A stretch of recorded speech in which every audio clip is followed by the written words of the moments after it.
बीरेन जी, बहुत स्वागत आपका। ये आज उत्तर प्रदेश में फिर शुक्रवार के दिन एक ब्लैक फ्राइडे हुआ और बड़े पैमाने पर हिंसा फैली। विशेष तौर पर मैंने प्रयागराज के जो दृश्य देखे वो बड़े दुखद थे और मुझे बहुत अफसोस हुआ जब मैं छोटे छोटे बच्चों को, नए लड़कों को, नई नस्ल के बच्चों को पत्थर चलाते देखता हूँ तो बहुत अफसोस हुआ आज देखकर। देखिए, बहुत समय के बाद इस तरह का धार्मिक उन्माद बढ़ रहा है जो ये दर्शाता है कि लोग आक्रोश में हैं और वो पुलिस के साथ साथ सरकारी संपत्तियों के साथ साथ एक धर्म विशेष के लोगों को, अपने विपक्षियों को वो नुकसान पहुंचाने में लगे हैं। हमारा समाज और भारत का देश अभी तक तो जातियों के आधार पर हम बटे थे, लेकिन अब धर्म के आधार पर तेजी से बढ़ता हुआ दिखाई पड़ रहा है। हम उस दौर में आ गए हैं जहां पर जाति कमजोर है और धर्म हावी हो चुका है, नहीं पा रहा है कोई।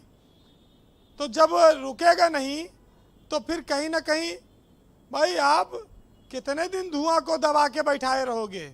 चिंगारी बुझाओ, धुआं अगर निकल रहा है तो आग भी बन जाएगा, भड़क भी सकता है। उस पर काम होना चाहिए। कैसे? सामाजिक भाईचारा बढ़ाकर, ईद बकरीद, होली दिवाली, हिंदू मुसलमान गले मिलना, सिवई खाना, आना और जाना एक बड़ी पुरानी परंपरा रही है। गंगा जमुनी तहजीब क्या कहती है, जो हमारे बड़े बुजुर्गों ने कहा था। ये जो पत्थर चल रहा है कानपुर से लेके सहारनपुर, प्रयागराज, इस पर बोला था उन्होंने क्या इसी दिन के लिए सब बातें रखी गई थी? बहुत सारी चीज़ों में एक बात साफ है कि अगर आप किसी धर्म का प्रसार चाहते हैं तो दुनिया में जितने धर्म आगे बढ़े हैं वो नफरत से नहीं बढ़े हैं, ज़बरदस्ती से नहीं बढ़े हैं, वो प्रेम से बढ़े हैं। हिंसा का धर्म में कोई आधार नहीं है। हम भारत के लोग वैसे भी अहिंसक रहे हैं, गांधी जी के आंदोलन से आए हुए लोग हैं। भारत देश सबको प्यार और सम्मान देने वाला है, फिर भी हिंदू मुस्लिम के बीच ये खाई क्यों चौड़ी हो रही, क्यों बढ़ती जा रही है? जब भारत में सभी धर्मों का सम्मान है, संविधान उसे संरक्षण देता है, सत्ता प्रायोजित किसी भी धार्मिक आयोजन को हम मना करते हैं, तो फिर इस तरह का उपद्रव कैसे हो रहा है? ये बहुत सारी बातें हैं, लेकिन एक उपद्रव, एक दंगा अपने पीछे तमाम आंसू, तमाम उजड़े हुए घर, तमाम बेटियां, महिलाएं, बच्चे, उनकी सिसकियां छोड़ जाता है। वो भी लोगों को देखना होगा।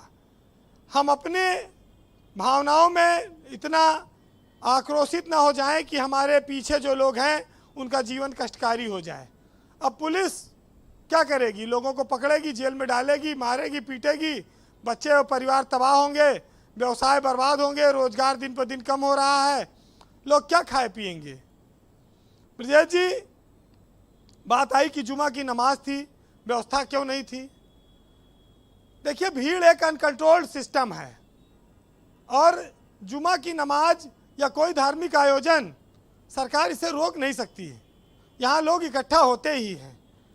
तो अगर सरकार या पुलिस प्रशासन प्रत्याशा में पहले से लाठीचार्ज कर दे कि नमाज न पढ़ो या इकट्ठा न हो, तो वो भी एक बवाल है। ये बड़ी चिंता की बात है। ये विचित्र स्थिति है कि इन स्थितियों को कैसे संभाला और निपटा जाए। इसका इस्तेमाल लोग उपद्रव में कर ले रहे हैं, वहाँ भावनाएं भड़का ले रहे हैं।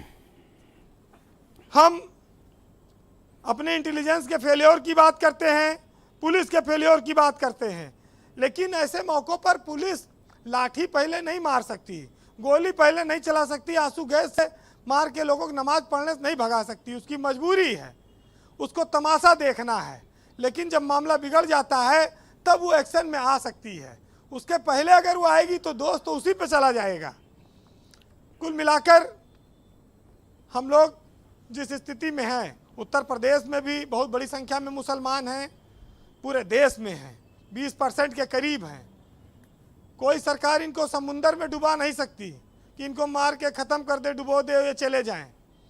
ये इस देश की सच्चाई है, यहीं रहेंगे तो इनके साथ मिलजुल कर कैसे रहा जाए? और साथ रहेंगे, साथ रहेंगे, विकास के भागीदार बने। जैसे गंगा जमुनी तहजीब का नारा जो दिया गया, क्यों दिया गया? कि मिलजुल कर रहना है, एक दूसरे की भावनाओं का सम्मान करना है। वोट की खातिर इतना विभाजन ना हो जाए कि नफरत की पराकाष्ठा पे हम पहुंच जाएं, मारने मरने पर आमादा हो जाएं। प्रयागराज, सहारनपुर, मुरादाबाद का देश का नुकसान हुआ। गाड़ी जलेगी, सरकारी जलेगी, प्राइवेट जलेगी, घर अच्छा देखो, जलेंगे। मैं कल ही आपसे बता रहा था कि जापान ने कितनी शानदार बुलेट ट्रेन तैयार की जो सबसे तेज गति वाली है, और कल अमेरिका में कैंसर की दवा खोजी गई, और हमारे यहाँ के बच्चे जी, पत्थर लेके घूम रहे हैं। हमारे यहाँ जाति और धर्म ये अपने आप में कैंसर बन चुका है। इसकी दवा अब खोजने की ज़रूरत है। शरीर का कैंसर तो अमेरिका ने खोज लिया, उसकी दवा। हम जो नए नए कैंसरों से जूझ रहे हैं, ये बहुत बड़ी चुनौती है। अब बुलेट ट्रेन की बात आप करते हैं, यहाँ तो साला जेसीबी खड़े हो जाए तो 50 आदमी खड़ा हो जाए, इकट्ठे हो जाए, काहे के लिए जेसीबी खड़ी है। ये तो खलिहरों का देश है, फुर्सतियों का।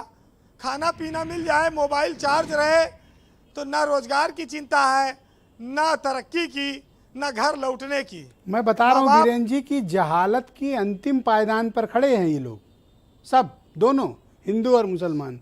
अब वापस लौट आओ, वरना अब एक चीज इतिहास भी माफ नहीं करेगा। एक चीज दिखती है, जहां जो बहुसंख्यक में है वो अल्पसंख्यक को ना सतावे। मुसलमान ज्यादा है तो हिंदू को ना परेशान करे, और हिंदू ज्यादा है तो मुसलमान को ना सताए। एक तरफा अगर चीजें चलेंगी तो ये विस्फोट होंगे। इसको मिलकर रोकना चलें, होगा। मिलकर चलें, तरक्की के रास्ते पे चलें, पढ़ें लिखें। किसी को इतना न दबाओ कि वो उब जाए, वो फटने की जरा से कुरेदो वो फट जाए। ये देखना होगा हमारी आपकी जिम्मेदारी। बहरहाल हम लोग जिस समाज में हैं, वहाँ समाज का नुकसान, परिवार में कोई जेल चला जाए, कोई मर जाए, ये सब बहुत बड़ी क्षतियाँ हैं, सालों साल नहीं भूलती। एक छोटी सी खता पूरे जीवन की सजा बन जाती है। एक साहित्यकार ने लिखा है, हर धड़कते पत्थर को लोग दिल समझते हैं, उम्र बीत जाती है दिल को दिल बनाने में, और लोग टूट जाते हैं एक घर बनाने में, तुम तरस नहीं खाते हो बस्तियां जलाने में। जी बहुत शुक्रिया आपका वीरेन जी, बहुत बहुत धन्यवाद, बहुत शुक्रिया। बहनों भाइयों, आज के मसले को लेकर जो कुछ भी उत्तर प्रदेश में चल रहा है